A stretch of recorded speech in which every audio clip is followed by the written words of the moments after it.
Alors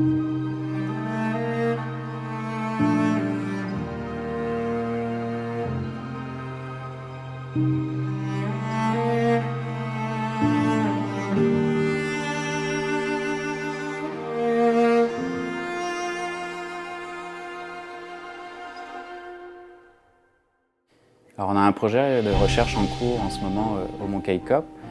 Et ce qu'on essaye de voir, c'est un peu redorer le blason des vieilles forêts. Donc essayer de comprendre comment est-ce qu'elles fonctionnent, quel est leur rôle dans la fixation de carbone, de voir comment transférer le carbone qui est dans l'atmosphère et le séquestrer d'une façon durable dans les sols. J'avais ce projet-là dans la tête depuis peut-être 2-3 ans, mais c'est pas évident à mettre en place. Il faut avoir des bonnes connaissances, il faut surtout être très motivé pour aller travailler dans les sols et les champignons. Et donc ça a pris l'arrivée d'une étudiante qui a pris ça en main et a travaillé tout l'été d'arrache-pied sur le Mont Kaycop pour aller prendre les données et puis on attend les résultats incessamment sous peu.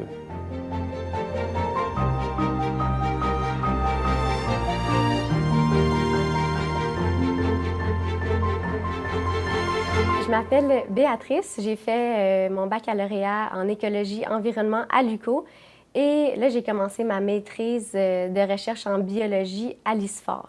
L'objectif général de mon projet de maîtrise, c'est d'approfondir nos connaissances sur l'impact de la structure forestière sur la séquestration de carbone dans le sol au travers des champignons.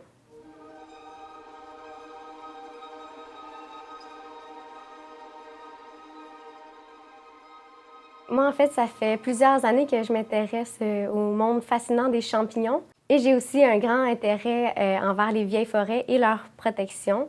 Donc, avec mon directeur et mon co-directeur, on a réussi à monter un projet en lien avec tout ça.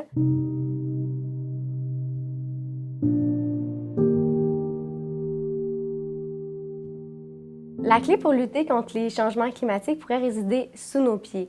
Le puits de carbone dans le sol est plus abondant et plus stable que les puits de carbone atmosphériques. Les arbres, au travers de la photosynthèse, vont former leur propre carbone, ce que les champignons ne peuvent pas faire, et les arbres vont injecter une grande partie de ce carbone-là dans le sol au travers des associations symbiotiques avec les champignons mycorhiziens. Ensuite, c'est très important de distinguer les différents groupes de champignons, ce qu'on appelle aussi les guildes fongiques. Quand on pense par exemple aux mycorhizes, ils vont former du carbone qui est persistant dans le sol, tandis que quand on pense au groupe des saprotrophes, qui sont des champignons décomposeurs, eux vont plutôt être une source nette de CO2 dans l'atmosphère.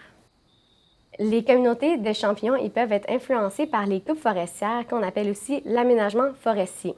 C'est donc difficile présentement de prédire l'impact que ça va avoir sur les stocks de carbone organique dans le sol.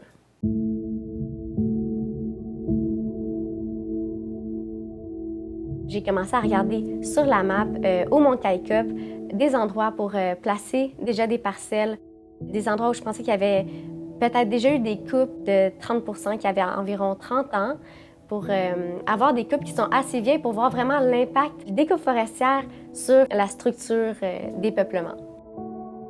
Je cherchais aussi à avoir des vieilles forêts, des forêts non aménagées. Ça, c'est des forêts qui n'ont aucun signe de coupe forestière pour pouvoir en fait comparer les différentes forêts.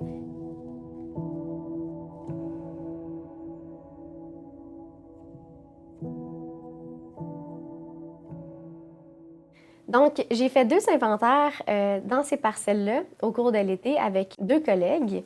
Le premier inventaire, c'était l'inventaire forestier.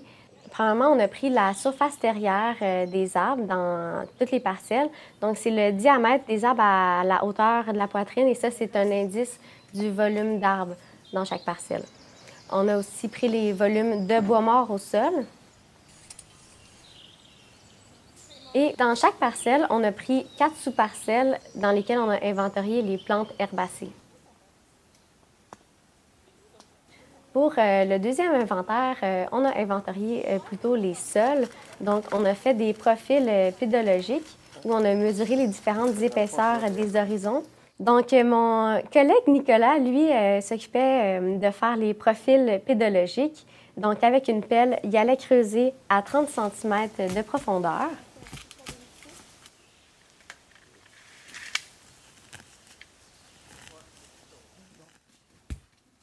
On faisait 8 trous, 8 profils pédologiques par parcelle.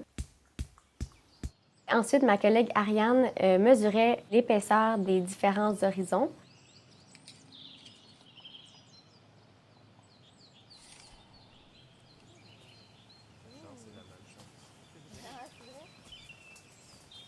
Et moi, par la suite, j'allais collecter des échantillons de sol dans l'horizon A et B.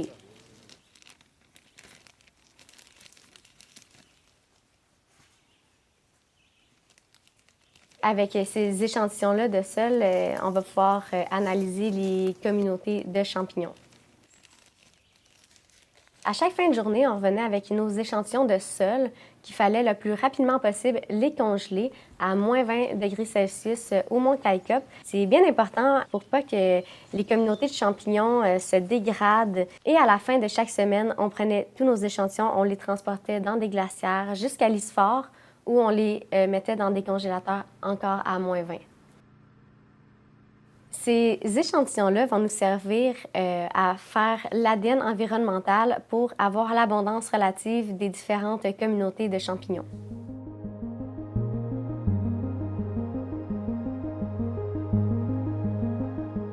Au laboratoire, je vais faire des tests de pH et de ratio carbone-azote parce que c'est deux paramètres qui influencent grandement les communautés de champignons.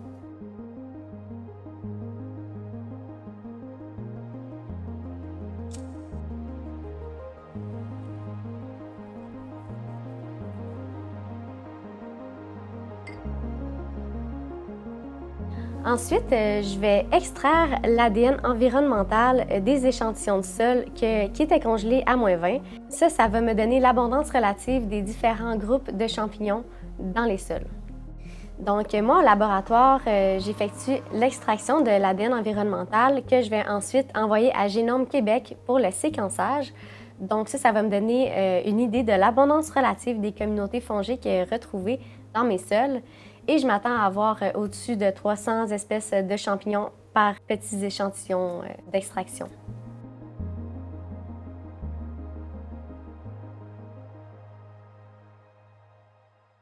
Le but de mon projet de recherche, c'est principalement de comparer les forêts aménagées et non aménagées. On s'attend à ce que l'aménagement forestier impacte les communautés fongiques et particulièrement celles qui sont les plus susceptibles à séquestrer du carbone à long terme. Et donc, on s'attend que les forêts qui sont non aménagées séquestrent et stockent davantage de carbone organique dans le sol, d'où l'importance de protéger les vieilles forêts dans la lutte contre les changements climatiques.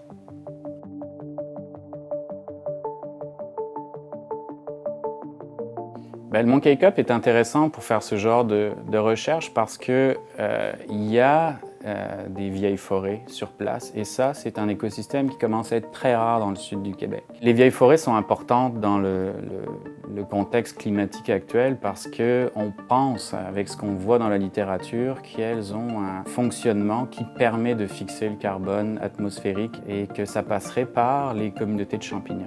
Donc, c'est des écosystèmes qui sont stables, qui sont peu perturbés et qui ont mis en place, en coévoluant ensemble, un système qui permet de fixer avec la photosynthèse le CO2, aller dans les arbres et être transféré dans les mycorhizes, dans le sol, donc les champignons. Et après ça, les champignons, eux, permettent de fixer ce carbone-là à long terme dans les sols. Présentement, je suis dans mon étape d'extraction des données dans le laboratoire et ensuite de ça, je vais faire l'analyse statistique qui va me prendre plusieurs mois. Donc, je m'attends à avoir tous mes résultats au début du printemps prochain. Je trouve que c'est un projet de maîtrise qui me permet de militer de façon passive pour la protection de l'environnement. Et je pense aussi qu'avec des petits projets comme ça, on peut faire changer les choses tranquillement.